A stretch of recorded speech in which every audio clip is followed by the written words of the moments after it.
Alors quand on regarde par exemple pour le groupe de travail, quand on regarde par exemple des footballeurs, ils sont toujours en équipe, que ce soit un footballeur ou un boxeur, ou même un athlète, quelqu'un qui fait de l'athlétisme.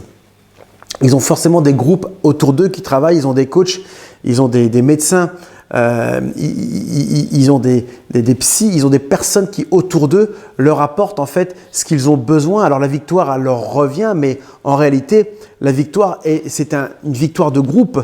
Et aujourd'hui les travails de groupe, quand on travaille en groupe, eh bien en groupe, en petits groupes, eh bien on apprend beaucoup plus vite, il se crée des liens. Et en fait, on s'entraide et ça permet d'avoir un feedback. Un feedback, c'est un retour sur ce qu'on a fait et une analyse. Et ça, c'est vraiment quelque chose de pertinent.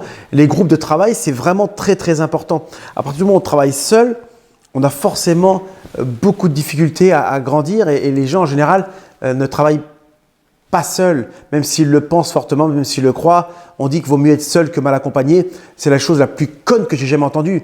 Mieux vaut être seul que mal accompagné. Je pense que seul on ne fait rien et je pense que souvent on n'est pas assez patient.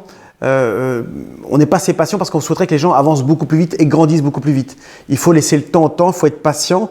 On est tous impatients, mais il faut être patient dans son impatience parce qu'on sait qu'en étant patient, on aura les résultats escomptés. Ça, c'est une certitude et ça se fait avec des groupes de travail. Moi, je suis pour les groupes de travail et je suis pour des groupes de travail qui se retrouvent régulièrement pour voir l'avancée, pour voir la progression, pour voir qu'on a appris et pour s'améliorer. Voilà.